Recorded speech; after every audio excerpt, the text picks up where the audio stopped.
បាទសួស្តីអ្នកនរគ្នានៅក្នុងវីដេអូនេះខ្ញុំនឹងបង្ហាញអ្នកនរគ្នាពីគន្លឹះមួយពាក់ព័ន្ធទៅនឹង basic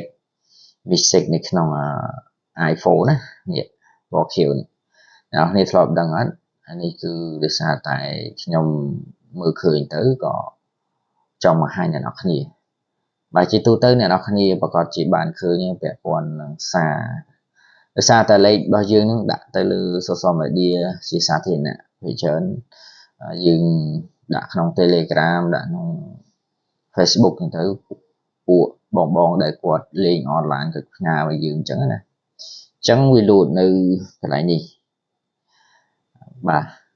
ពេលដែលវា load មកអ្នកនរគ្នាប្រកាសជាលុបចោលអញ្ចឹងវីដេអូនេះខ្ញុំចង់បង្ហាញវត្ថុបំណងថាឲ្យអ្នកនរគ្នាដឹងថាកលឹះមួយទៀតហ្នឹងយើងលុបហើយប៉ុន្តែវានៅក្នុងនេះមួយទៀតអ្នកនរគ្នាគ្រាន់តែចុច edit នេះមកចុច edit បន្តមកទៀតអ្នកនរគ្នាចុច show recently delete បាទអញ្ចឹងអ្នកនរគ្នាដែលចង់ hero chat សំទោសអ្នកនរគ្នាដែលចង់រកពាក់ព័ន្ធនឹង SMS ជាមួយសងសារឬមកក៏សារចាស់ដែលអ្នកនរគ្នាបានលុបហើយចង់restore មកវិញណាយើងអាចចុចឡើងហ្នឹងមកម្ដងទៀតចុច edit បន្តទៀតចុច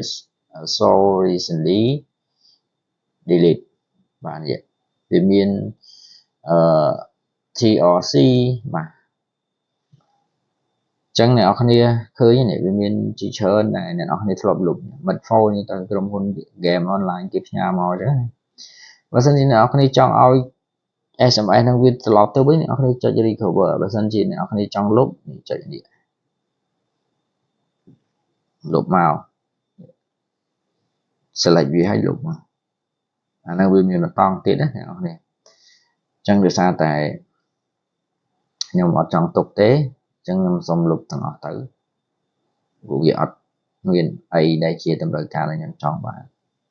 សម្រាប់អ្នកនរគ្នាដែលចង់បានវានេះ select ទាំងអស់ហើយចុច recover បាទចង់បានចុច delete មកបាទខ្ញុំសូម delete វាមាន76 message បាទអស់ហើយអញ្ចឹងយើងចូលមកម្ដងទៀតចុច edit បាទចុច edit នេះ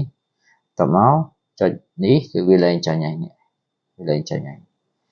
បាទអញ្ចឹងសម្រាប់វីដេអូនេះគឺមានតែប៉ុណ្្នឹងឯងការបង្ហាញនៃសារចាស់ដែលយើងលុបហើយយើងអត់ដឹងថាលុបអស់ឬមកក៏នៅអញ្ចឹងណាបាទអរគុណ